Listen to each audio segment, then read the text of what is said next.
തായ്ലൻഡിലെ Bangkok നഗരത്തിന്റെ ഹൃദയഭാഗത്തുള്ള ഒരു കൊട്ടാരമാണ് grand palace. ചാവോ ഫ്രയോ നദിയുടെ തീരത്താണ് ഗ്രാൻഡ് പാലസ് സ്ഥിതി ചെയ്യുന്നത്.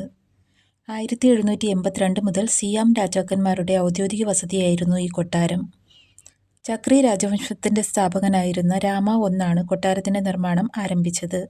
പിന്നീട് ഇവിടെ പുതിയ ധാരാളം കെട്ടിടങ്ങൾ കൂട്ടിച്ചേർത്തു. കൊട്ടാര സമുച്ചയം ചതുരാകൃതിയിലാണ് നിർമ്മിച്ചിരിക്കുന്നത്. 23,51,000 ചതുരശ്ര അടി വിസ്തീർണത്തിൽ 4 മതിലുകൾ യോജിപ്പിച്ചിരിക്കുന്നു. ഒരൊറ്റ ഘടന എന്നതിനേക്കാൾ വലിയ കെട്ടിടങ്ങൾ, ഹാളുകൾ, തുറന്ന പുൽത്തകിടിയിൽ സ്ഥാപിച്ചിരിക്കുന്ന പവലിയൻ, ഉദ്യാനങ്ങൾ, ക്വാർട്ടേഴ്സുകൾ തുടങ്ങിയവയോടുകൂടി നിർമ്മിച്ച കൊട്ടാരമാണ് ഗ്രാൻഡ് പാലസ്. അതിൻ്റെ അതിമനോഹര ശൈലികൾ ആരെയും ആകർഷിക്കുന്നു.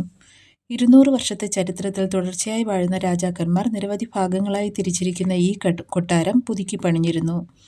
എമറാൾഡ് ബുദ്ധക്ഷേത്രം, അകത്തെ രാജസദസ്സ്, പുറത്തെ രാജസദസ്സ്, അങ്ങനെ ഒരു നീണ്ട നിരയാണ് ഇവിടുത്തെ കെട്ടിടങ്ങൾ.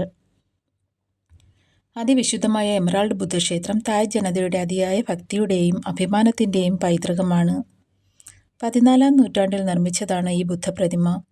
ഈ ബുദ്ധക്ഷേത്രത്തിലേക്ക് കാൽവയ്ക്കുന്ന ഓരോ സന്ദർശകനും മനസ്സിൽ ഒരു വിശുദ്ധത അനുഭവപ്പെടുന്നു. ഇവിടെയുള്ള ശാന്തതയും ആഴമുള്ള ആരാധനാപരമായ അന്തരീക്ഷവും വലിയൊരു ആത്മീയതയിലേക്കാണ് നയിക്കുന്നത്. ഗ്രാൻഡ് പാലസിൻ്റെ ഏറ്റവും മനോഹരമായ ഘടകം അതിൻ്റെ അഭിസാരപൂർണമായ തായ് വാസ്തുവിദ്യയാണ്. ഗോപുരങ്ങൾ സ്വർണ്ണത്തിളക്കത്തിൽ കുളിക്കുമ്പോൾ ഭിത്തികൾ മനോഹരമായ ചിത്രങ്ങൾ കൊണ്ട് അലങ്കരിക്കപ്പെട്ടിരിക്കുന്നു. എവിടെ തിരിഞ്ഞാലും സ്വർണത്തിൻ്റെ തിളക്കം. ഗ്രാൻഡ് പാലസ് ഇപ്പോഴും ഔദ്യോഗിക പരിപാടികൾക്കായി ഉപയോഗിക്കുന്നു. കൊട്ടാരത്തിൻ്റെ മതിലുകൾക്കുള്ളിൽ എല്ലാ വർഷവും നിരവധി രാജകീയ ചടങ്ങുകളും സംസ്ഥാന ചടങ്ങുകളും നടക്കുന്നു. തായ്ലാൻഡിലെ ഏറ്റവും പ്രശസ്തമായ വിനോദസഞ്ചാര കേന്ദ്രങ്ങളിൽ ഒന്നാണ് ഈ കൊട്ടാരം. ഗ്രാൻഡ് പാലസ് കാണുന്നത് വെറും ഒരു ദൃശ്യാനുഭവം മാത്രമല്ല, ഇത് തായ്നാടിൻ്റെ ഗൗരവത്തിൻ്റെയും അഭിമാനത്തിൻ്റെയും ജീവൻ എഴുതലാണ്.